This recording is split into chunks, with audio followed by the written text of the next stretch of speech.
Buenas noches a todos. Anoche llegué tarde, así que tuve que mirar todo desde afuera y le dije, muy linda se ve que eran las fotos, pero no las pude ver. Hoy me toca estar de este lado, ¿no? No traje fotos, pero vamos a pasar un momento lindo junto a la palabra de Dios. Y no sé si ya informaron sobre los talleres, pero yo voy a promocionar el mío. ¿Sí? El Señor puso en mi corazón transmitir en este mensaje muy corto el perfil del siervo, de manera que mañana va a ser nuestro tema en el taller para poder preguntar, aportar y enriquecer nuestro taller. No sé dónde va a ser, pero creo que es aquí, ¿sí? Así que el perfil del siervo. Se ha llegado a 50 años, como hemos estado viendo en estas noches, con mucha alegría, con mucho gozo, pero no termina aquí la obra. La obra continúa. Si el Señor no viene antes, algunos yo he escuchado que se estaban invitando para los próximos 50 años, ¿sí? Yo escuché por ahí, la próxima aniversario número 50 voy a estar. Y otro dijo, no, yo no sé cómo voy a estar, pero si estoy mal no quisiera estar bien, consciente, ¿no? Pero qué lindo es proyectarse hacia adelante. Y mi tema hoy para compartir es el perfil del siervo del Señor. Tenemos ya siervos y obreros aquí. Algunos estamos pasando ya en años. Hay otros que son jovencitos pero están trabajando. Y hay otra generación que viene detrás nuestro y eso nos anima. Y hay otra que están en las panzas de sus mamás todavía y más nos anima todavía porque la obra del Señor, si Él no viene antes, va a continuar. Y es responsabilidad nuestra darle las herramientas a las generaciones que siguen nuestros pasos para que ellos tengan las herramientas para poder trabajar y servir al Señor. Yo cuando miro mi vida para atrás y veo a aquellos grandes hombres de Dios que me ayudaron a formar mi vida, que me dieron testimonio, que me dieron palabra, que me dieron consejo, que me orientaron, no solamente en la obra así en general, sino también como persona, como hombre, como esposo, como padre. Y doy gracias a Dios por aquellos hombres tan maravillosos y mujeres que el Señor puso en mi camino. Pero a su vez también tenemos una responsabilidad por aquellos que siguen nuestros pasos. Así que vamos a estar viendo el perfil del siervo de Dios. Vamos a abrir Primera de Corintios. No me gusta a veces recorrer muchas partes de la Biblia. A veces cuesta ir de un lugar a otro y como me dijo un hermano con mucho aprecio el día viernes, Antonio, fíjate bien porque hay un par de citas que no la dijiste bien. Y tenías razón, ¿no? Dije segunda de Pedro y era primero y nadie encontró el texto, por supuesto, ¿no? Hoy les prometo no vamos a andar con muchos textos, vamos a quedarnos en Primera de Corintios en el capítulo 6, capítulo número 3, Primera de Corintios capítulo 3. Ustedes van a encontrar como título allí, colaboradores de Dios. Quienes estamos acostumbrados a leer la palabra de Dios, sabemos que estas dos cartas que el apóstol Pablo escribió a la iglesia de Corinto era para corregir errores, ¿sí? Uno de esos errores era justamente la relación entre los siervos. Y yo me preguntaba, ¿cómo es que surgió esto? No lo sé, pero sí puedo compartir que a veces hay errores en el campo de labor por culpa nuestra de los siervos, a veces por culpa de otros. No sé en este caso, pero cuando uno llega a 1 de Corintios capítulo 3, ¿sí? Ustedes van a encontrar allí versículos muy valiosos para el siervo de Dios. Yo me voy a limitar a algunos textos, voy a ir al versículo 9. Primera de Corintios 3, 9. Porque nosotros somos colaboradores de Dios y vosotros sois labranza de Dios, edificio de Dios, conforme a la gracia que Dios me ha sido dada. Yo como perito arquitecto puse el fundamento y otro edifica encima, pero cada uno mire cómo sobreedifica. Porque nadie puede poner otro fundamento que el que está puesto, el cual es Jesucristo. Dice el versículo 9, nosotros somos colaboradores, ¿sí? Y me encanta esta frase, colaboradores, porque en primer lugar me describe que yo no soy el dueño de la obra del Señor, no soy el Señor de la obra, por lo tanto simplemente soy un colaborador. Ustedes pueden poner otros nombres porque aparecen otras traducciones más modernas, dice ayudantes, ¿sí? Otros podemos mirar, dice siervos, dice obreros.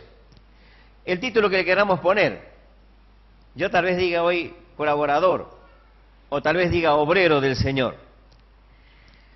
La obra del Señor está compuesta por hombres y mujeres que solamente somos colaboradores, somos ayudantes en la obra de Dios. Y yo creo que tanto el viernes como anoche hemos podido ver con mucha claridad que el trabajo en este lugar fue en ese sentido, con hombres y mujeres que ayudaron, que sirvieron, que trabajaron, que acompañaron, que se sacrificaron por la obra del Señor.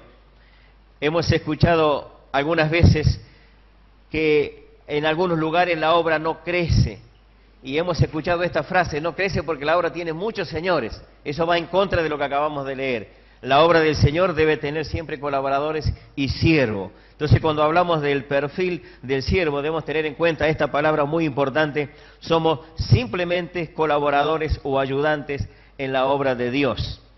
En segundo lugar, también yo entiendo en este pasaje que más allá de que Dios ha dado diferentes dones y ha dado diferentes capacidades a cada uno de nosotros dentro de este ministerio de servir al Señor, y ha delegado también sobre algunos responsabilidades mayores que otros, tal vez pueda decir algunos nombres: algunos son misioneros o somos misioneros, otros son ancianos, otros son diáconos. Lo importante es lo siguiente: no importa el cargo, la responsabilidad que el Señor ha puesto sobre nosotros, todos somos iguales, somos todos colaboradores. Delante del Señor no hay ni uno más que otro, somos todos iguales. Entonces eso es lo que yo quiero compartir. Colaboradores de Dios. Y dice: vosotros sois labranza de Dios, edificio de Dios. Como les dije, no quiero expandirme o irme muy lejos del texto bíblico. Dice solamente dos ilustraciones: labranza de Dios, y mi mente me lleva a mi infancia cuando trabajamos con mis padres en el campo. Y cuando habla de edificio de Dios, mi mente me lleva a lo que ayer nos estaba planteando Bobby cuando se levantó aquí. Es un edificio, son dos cosas diferentes, pero que ilustran lo que es la tarea en la obra del Señor. En la Biblia vamos a encontrar otras ilustraciones que se refiere a la iglesia como rebaño, se refiere a la iglesia como un cuerpo, se refiere a la iglesia como familia. Volviendo nada más a lo que leímos: labranza de Dios, huerto de Dios, un campo de Dios donde nosotros estamos colaborando y trabajamos. Eso nos lleva a pensar en toda la tarea de aquel hombre, de aquella mujer que trabaja, sea cores, pero que trabaja en un huerto. Lleva toda nuestra mente a pensar en que hay que trabajar en una tierra, que hay que prepararla, que hay que regarla, que hay que abonarla, que una vez que nació la planta hay que cuidar de todos los insectos y todas las pestes y así sucesivamente. Es decir, uno puede traer una aplicación directa de lo que se hace trabajando en una huerta con lo que es la tarea de la iglesia, y hay mucha comparación en esto. Volviendo al edificio de Dios, que ya está hablando de construcción, allí ya se habla de planos, se habla de medidas, se habla de materiales. También es bueno que nosotros pensemos que en la iglesia es lo mismo. Por eso la palabra de Dios transmite justamente estas ilustraciones.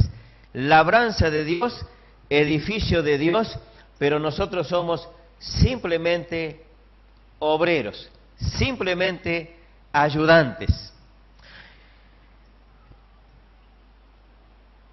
Entre los materiales que podemos encontrar como literatura cristiana en cuanto al perfil del siervo, hay bastante de esto. Yo voy a echar mano a lo más antiguo que yo tomé, ¿sí? Y voy a compartir un bosquejo de lo que en el perfil del siervo aparece en el libro de aquel chino Watchman Nee, ¿sí? Dice: el obrero cristiano normal. Y él da 10 ejemplos o 10 puntos importantes para tener en cuenta. En primer lugar, el obrero debe ser diligente, es decir, que en toda obra, en toda tarea debe poner siempre lo mejor, la excelencia, ¿sí? Cuando hablamos de diligente, está hablando justamente de dar al Señor lo mejor. En segundo lugar, dice Watchman Nee, el obrero del Señor debe ser estable, y esto es muy importante. Y tal vez para darle una pequeña ilustración, seguramente en las iglesias de ustedes pasa como en la misma donde yo me congrego. Hoy tenemos hermanos y hermanas que vienen con todas las pilas y atropellan todo, y mañana parece que se le agotó las pilas. Eso no está hablando aquí en ese sentido el consejo. Dice estable. No como dice allí en Santiago en los primeros capítulos, de doble ánimo. No, siempre continuo y un obrero estable. En tercer lugar, dice Watchman Nee, el perfil del siervo debe ser un siervo oidor. Un siervo oidor. Ya lo hemos escuchado tantas veces, ¿no? El Señor nos ha dado 2 oídos y una sola lengua. Y es para saber escuchar bien. Trabajamos con personas de carne y hueso, con problemas, con dificultades, y si hay algo que se rescata de mucho valor en la obra del Señor es cuando hay hermanos y hermanas que saben escuchar, para poder después saber hablar y saber entregar el consejo justo y oportuno. Entonces, diligente, estable, buen oidor, pero también medido en el hablar, dice Watchman Nee, y él explaya estos temas en ese libro. En quinto lugar, dice, el siervo de Dios no debe ser egoísta, es decir, no debe pensar solamente en sí mismo, pues es siervo de Dios, colaborador de Dios, debe pensar principalmente en los demás. En sexto lugar, el siervo del Señor debe saber disciplinar su cuerpo. Esto es muy importante. A veces por ahí los hermanos, y ayer en la vereda me preguntaba un hermano, ¿cómo anda tu salud? ¿Cómo anda esto? ¿Cómo anda? Me hizo un montón de preguntas que son buenas y oportunas, porque a veces uno no le presta atención al ritmo de alimentación o al ritmo de un control médico y demás cosas. Y acá dice Watchman Nee, miren, el cuerpo debe estar dispuesto a todo y debe estar entrenado para todo, ¿sí? Y cada vez que hablo de disciplinar el cuerpo, viene a mi mente quienes hemos hecho el servicio militar, el periodo de entrenamiento, el periodo de pasar escasez, el periodo de pasar a veces escasez de agua, escasez de alimentos. Es un periodo de entrenamiento por si acaso en algún momento hay necesidad. Bueno, en la obra del Señor ocurre lo mismo, dice Watchman Nee, el siervo del Señor debe estar dispuesto a saber disciplinar su cuerpo, porque hay momentos en que uno puede dormir, hay momentos en que uno no puede dormir, hay momentos en que uno viaja y hay momentos en que uno se queda quieto. Dice también Watchman Nee, en séptimo lugar, el obrero del Señor debe estar dispuesto a sufrir, y lo hemos escuchado en estos días. No fue fácil la obra, no es fácil, y el obrero debe estar dispuesto a sufrir. En octavo lugar, dice, el obrero debe ser también fiel en el dinero. Ustedes dirán, ¿qué tendrá que ver esto? Tiene mucho que ver, porque a veces como cristianos predicamos muy bien, enseñamos muy bien, pero en lo económico patinamos en grande y nos metemos en deuda y damos mal testimonio. Es terrible esto, por eso él dice, debe saber manejar y administrar bien su dinero. Y siempre recuerdo, como decía al comienzo, aquellos hermanos que me ayudaron en mi formación, y yo he tomado por ahí algunas charlas, algunos mini cursillos sobre economía en el hogar, y básicamente era, Antonio, tenés que aprender a no gastar más de lo que está en el bolsillo, es así, no tiene otra manera, ¿sí? O por ahí cuando leímos algún artículo de aquel yerno de don Jaime Eber, dice, dice, a veces los cristianos, dice, tienen paladar de champán, pero tienen bolsillo de cerveza, ¿sí? O por ahí los hermanos dicen, miren, cuando ustedes vayan al supermercado, más bien almuercen o cenen, porque si no el supermercado no se quiere traer todo, y más en estos días cuando vamos al supermercado y no nos alcanza el dinero. Pero que es muy importante esta área, ser estable y un fiel manejo en el dinero. En noveno lugar también, dice Watchman Nee, debe ser leal a la verdad, a la palabra de Dios, al Señor y también a los hermanos. Y si hay algo que nosotros estamos viendo en estos últimos tiempos es esa falta de lealtad, no solo al Señor, sino también a los hermanos. Los hermanos que hoy están a nuestro lado, por ahí mañana son nuestros enemigos. Y preguntamos, ¿qué pasó? Entonces dice, debe ser también leal al Señor y a los hermanos. Por último lugar, dice, debe saber amar a las almas por sobre todas las cosas. Y permítame, aunque yo no soy Watchman Nee, yo agregué 3 cosas más, ¿sí? El obrero del Señor debe estar preparado en toda clase de oficio. Lo vimos anoche, cuando nos pasaban las fotografías de trabajo en este lugar, el que tomaba la pala, el que tomaba el pico, el que tomaba el metro, la regla, la cuchara de albañil, el que hacía los planos. El obrero debe estar preparado en todas las áreas de la vida, en todos los oficios, ¿sí? Y esto es, pero sumamente importante. No hay tiempo para explayarme más en esto, pero si hay algo que el Señor ha enriquecido mi vida es justamente eso, es poder, como dice Pablo, con mis manos han sido útiles para la obra del Señor. Y yo puedo, aunque no quiero robarle muchos minutos, decirle que he sembrado en el campo, en hogares de niños, he manejado tractores en hogares de niños para ayudar, he aprendido a colocar cerámico, he aprendido a pintar, he aprendido electricidad, he aprendido plomería, y yo sé que todo eso es útil en la obra del Señor, ¿sí? Tengo fotografía de haber trabajado en locales donde cavábamos cimientos, donde íbamos levantando y después lo vimos terminado con los años. Es decir, es muy importante la preparación en toda clase de oficio. También el obrero debe estar preparado en toda clase de idiomas. Yo he tenido un problema bastante serio con mis hijas porque siempre les aconsejé que estudiaran inglés. Y nunca aceptaron estudiar inglés, ¿sí? Hay una de ellas que le hace falta inglés y por ahí se hace unos cursos por motivo de trabajo, pero yo le digo, hija, si vos hubiese estudiado inglés, hoy manejarías así el idioma. Y nos decía anoche don Jaime sobre lo que fue para él llegar aquí para aprender el idioma. Y él quería ir a Brasil, pero nadie le podía enseñar portugués, así que vino aquí y aprendió castellano. Yo vengo de Brasil, estar casi 2 meses y pude comprobar qué bendición que es poder hablar, aunque del castellano al portugués hay muy poquita distancia, pero uno poder pararse al frente y predicar y enseñar a grandes y chicos la palabra de Dios porque uno conoce un idioma. Ya Bobby nos dijo la primera noche cuando subió aquí, Baixapá, y ustedes ya saben lo que significa, ¿no? Recuerdo un vecino en Corrientes me quiso apurar con el idioma, y entonces me dice, Baixapá, y yo le digo, y por antes andé y lo maté porque dice, de Córdoba, ¿de dónde aprendió guaraní?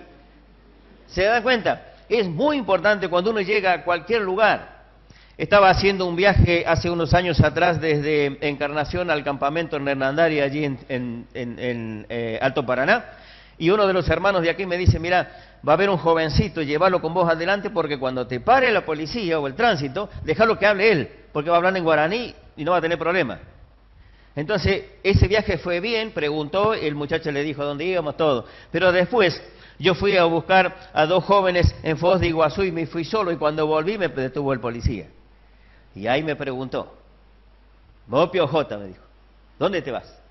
Y yo saqué de ahí, sí, me voy a un campamento aquí cerca en Guaraní, a media, y me bueno, continúe nomás, ya conozco el campamento, me dijo. Pero es muy importante esto. Aprender los idiomas, no sabemos dónde nos va a llevar el Señor. Entonces, donde el Señor quiere usarnos, es muy bueno que manejemos por lo menos algo de inglés, y en este caso portugués, que estamos cerca, y por ahí anda Roberto que van con los guaraní, me dijo que van a ir en estos días. ¿Se imaginan qué bendición es poder decirle aunque sea una palabra en guaraní? ¿Sí? Aunque ellos después se nos ríen. Pero no importa, uno abre las puertas y rompe, ¿sí? Finalmente, qué bueno es que el obrero esté preparado en toda herramienta que tenga que ver con la comunicación, ¿sí? Nosotros que tenemos años ya con la computadora, con los celulares nuevos, ya nos cuesta, y los chicos en un ratito nos hacen un PowerPoint, nos hacen un informe, y nosotros estamos todavía en veremos, es lo que me pasa a mí. Entonces necesitamos que nuestros obreros estén enteramente preparados para toda buena obra, y el Señor los va a usar en gran manera. El perfil de siervo, mañana vamos a estar tirando más ideas juntos en nuestro taller. Hay en la misma carta de Primera de Corintios, en el capítulo 3, y solo hay nomás en 4, hay 3 puntos importantes que quiero compartir. Yo lo tomaría como consejo del apóstol Pablo para nosotros los obreros. Dice, capítulo 3, versículo 9. Dice, porque nosotros somos colaboradores de Dios y vosotros sois labranza de Dios. Espérense que no es el texto que quiero mirar. 3:18, ahí está. Dice, nadie se engañe a sí mismo. Si alguno entre vosotros se cree sabio en este siglo, hágase ignorante para que llegue a ser sabio. El consejo es, nadie debe creerse sabio en sí mismo. Y yo lo tomo para mí, en primer lugar, ¿sí? Porque la palabra de Dios habla justamente de lo problemático que es cuando alguien se cree sabio a sí mismo y se cree superior a los demás, ¿sí? Y hemos escuchado aquella frase tan linda cuando dice, qué hermoso es trabajar a la sombra del hermano. Y como nos decía ayer nuestro hermano Jaime, cuando Bernabé estuvo allí, dice, no, yo tengo uno que sabe trabajar mejor que yo y lo voy a ir a buscar. Y eso es muy bueno en la obra del Señor, no creernos sabios. Saber reconocer a los demás, como dice la palabra de Dios, saber estimar a los demás como superiores a nosotros mismos. Y eso va a allanar un montón de terreno y no va a traer dificultades. Entonces el consejo de Pablo es, no creerse sabio, sino humilde y sencillo y saber trabajar al lado de los demás hermanos. Capítulo 4, versículo 2 dice, ahora bien, se requiere que los administradores, cada uno sea hallado fiel. Yo en muy poco tengo el ser juzgado por vosotros o por tribunal humano, y ni aun yo me juzgo a mí mismo. Es decir, al obrero se le ha encomendado una tarea, y lo que Dios está demandando de ese obrero es que la tarea que la va a realizar lo debe hacer con fidelidad.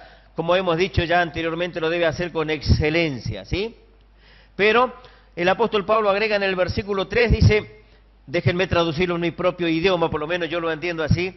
Mire, dice, yo cuando trabajo puedo trabajar de tres maneras. Puedo trabajar para el juicio de ustedes, los hombres, puedo trabajar para mi juicio o puedo trabajar para el juicio que viene de Dios. Es decir, ¿cuáles son los ojos que están mirando sobre nuestra labor? Y Pablo aclara así, yo prefiero trabajar para los ojos de Dios, que es el que me juzga. Y esto es muy importante en la obra del Señor. Entonces tomo estos, son tres consejos. El primero de ellos es no creernos sabio. El segundo es trabajar para la gloria y honra del Señor y no para los hombres, como dice Colosenses 3, 23 y 24. Vamos a pasar a el tercer consejo que yo encuentro en el capítulo 4, versículo 16 para los obreros. Dice, por tanto os ruego que me imitéis. Capítulo 4, versículo 16. Por tanto os ruego que me imitéis. Es decir, Pablo es consciente sobre la dificultad que hay entre los obreros, ¿sí? Y él es consciente sobre la trayectoria de su propia vida, y entonces él es consciente de que hay otros obreros menores que él, más jóvenes que él, que están surgiendo, que están trabajando, y entonces Pablo se atreve a decir, imítenme a mí. Ahora vea bien, sigan mi ejemplo, se lo dice a Timoteo una y otra vez. Capítulo 11, versículo allí también uno dice, sed imitadores de mí como yo soy de Cristo. Es decir, no es porque Pablo use esa frase porque podríamos decir entre nosotros es agrandado. No es porque es orgulloso, sino porque él es consciente de la fidelidad y de la santidad delante del Señor. Por lo tanto, él comparte con sus siervos o con su consiervo, miren, imítenme a mí. Entonces, en este tercer punto aquí, yo encuentro que el siervo de Dios debe dar siempre buen ejemplo, ¿sí? Miren, el enemigo, dice la palabra de Dios, es como león rugiente que anda buscando a quien devorar. Y en toda obra de Dios, ¿sí?, están los siervos, los obreros, los ayudantes, los colaboradores. Y el enemigo, ¿hacia dónde va a apuntar? Justamente al obrero, al siervo, a los colaboradores. Y el enemigo dice, como dice Pedro, está buscando a quien devorar. Y yo pensaba, ¿qué ilustración puedo compartir con ustedes? Y se me vino una a la mente que tuve la oportunidad de asistir en un documental. Seguramente ustedes lo han visto también. La historia de los francotiradores. ¿Sí? Vamos a entrar en el terreno de la guerra. Ya estaban en la Primera Guerra Mundial, estaban en la Segunda, pero sobre todo, del 50 en adelante, más en la guerra de Vietnam y otras, los francotiradores llegaron a ser un cuerpo muy especial, hasta el día de hoy, ¿sí? De manera que en la guerra de Vietnam había un grupo de hombres altamente preparados en saber disparar fusiles de largo alcance. Estamos hablando de más de 2000 metros. Tiene su nombre, su especificación, pero no viene a caso. Hombres preparados para estar escondidos en el monte, en este caso, porque es donde se llevaba a la selva el operativo de guerra, con el único objetivo de destruir con un solo disparo al jefe máximo que se le otorgaba o se le asignaba esa tarea. Y hay uno que es condecorado muy famoso en Estados Unidos, ¿sí? En una oportunidad se le asignó a él y a su compañero con dos poderosos largavistas de mucha distancia y un fusil de larga distancia, tener que matar a un general del ejército enemigo que estaba causando problemas al avance del ejército de Estados Unidos. Entonces este francotirador se ocultó en la selva con su compañero y estuvieron varios días vigilando a la distancia toda la tropa enemiga. ¿Cuál era el general a quien tenían que matar? De hecho, el general no estaba identificado como general, no tenía las insignias, no tenía nada, era una ropa común a los demás. Pero la tarea era destruir y matar solamente al general, nadie más, con un solo disparo. Entonces, observando cada día, notaron que hay una persona que en determinado momento sale y da órdenes. No está identificado, no saben quién es, pero ellos interpretan que si ese que da la orden, ese debe ser el general. Entonces, en cierta mañana preparan el fusil, calibran bien, viento, izquierda, derecha, y hace un solo disparo, y da en el centro del corazón del general del ejército. Y se terminó. En otra oportunidad, el francotirador, también en la misma guerra de Vietnam, se le otorga otra tarea. Le dice, mire, usted va a ir y hay una patrulla del ejército enemigo que se mueve de un lugar a otro y nos está causando estrago. Entonces ustedes van a ir y van a tener que aniquilar, matar al líder de esa patrulla. Así que el francotirador otra vez se ocultó con su compañero, con su larga vista, y estuvo mirando y observando. Con la diferencia de que el líder era una mujer, no era un hombre. Y no estaba identificado con las insignias. La ropa común a los demás, la parte de abajo, la ropa común a los demás arriba, y un sombrero típico. Y entonces el observador estuvo observando todo el tiempo, día tras día, hasta que hubo algo que le llamó la atención. Cada vez que veían a un varón que por necesidades fisiológicas se retiraba, lo hacía en la manera de varón. Y en una oportunidad vieron a uno que no lo hicieron de la manera de varón. Entonces dijeron, esa es la mujer. Y en ella centraron su fusil y ahí le dispararon, un solo disparo en el corazón, y el enemigo quedó afuera. Volviendo al pasaje bíblico, Satanás anda como león rugiente buscando a quién devorar. ¿Qué piensan ustedes? ¿A dónde va a apuntar? ¿A quién va a buscar? A los obreros de Dios, a los siervos de Dios, a los que son útiles en las manos de Dios, a los que están causando problemas al enemigo. A eso va a buscar, y él va a centrar su mira, y va a buscar, y va a saber disparar, un solo disparo, certero y claro.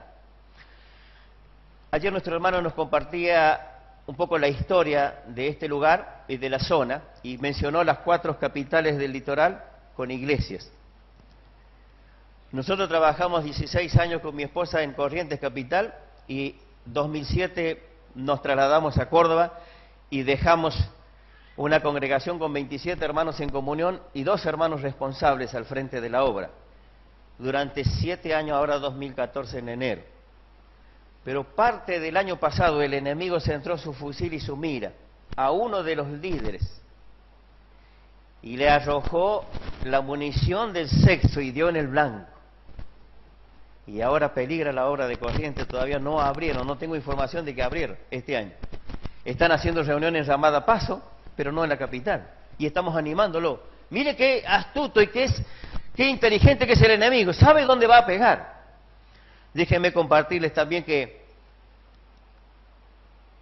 en el barrio Alta Córdoba, en Córdoba capital, hace 6 meses atrás, una de las iglesias muy queridas perdió uno de los ancianos, porque el enemigo apuntó con su fusil y a través del sexo dio en el centro.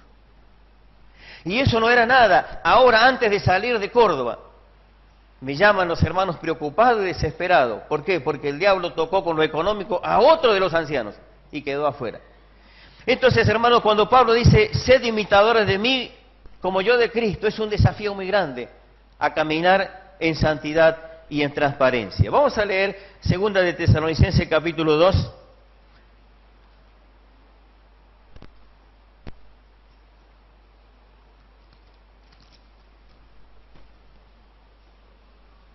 Perdón, 1 Tesalonicenses capítulo 2. Versículo 10. Vosotros sois testigos, y Dios también, de cuán santa, justa y irreprensiblemente nos comportamos con vosotros los creyentes.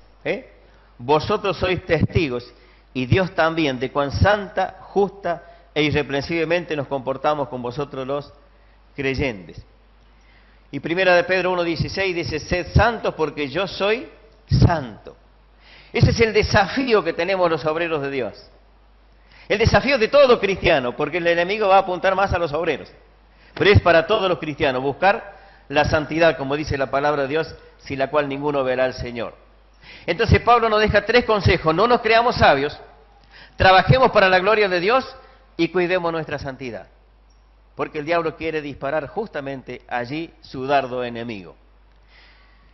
Me queda una última pregunta.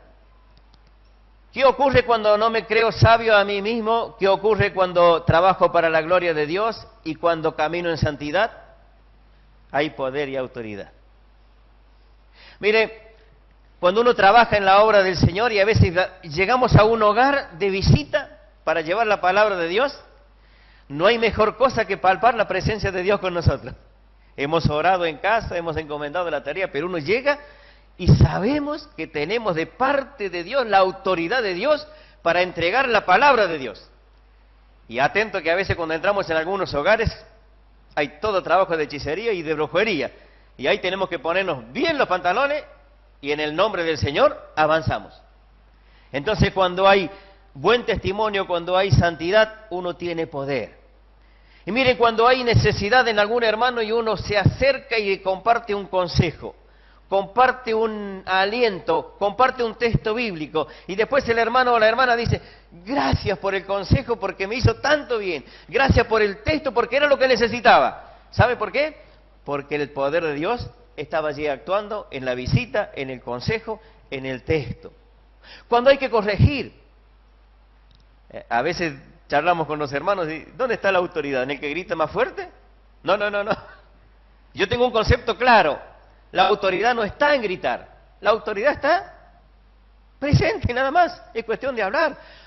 Esta iglesia que mencionamos tiene problemas serios, gravísimos, y ya los hermanos parecía que se estaban por pelear, y yo tengo que decir: no, momento, ¿dónde está el Señor? Hay que sentarse y hablar, y allí hay autoridad, cuando hay transparencia, cuando hay pureza. Mire, cuando predicamos la palabra de Dios, y a veces predicamos la palabra de Dios y parece que entran por un oído y sale por el otro. Hermano, ¿qué está faltando? Santidad, pureza, y es lo que Dios está buscando de cada uno de sus obreros. Entonces, cuando nosotros no nos creemos sabios, cuando nosotros trabajamos para la gloria de Dios y cuando nosotros damos siempre buen testimonio, como dice Pablo allí en Tesalonicenses, ustedes saben y Dios también sabe cómo nos hemos comportado, entonces hay autoridad, pero autoridad de Dios, y la obra prospera y la obra avanza. Hermanos, que el Señor nos bendiga, y si el Señor permite, mañana vamos a ampliar más en lo que corresponde a mi tarea en mi taller. Que el Señor nos bendiga. Gracias.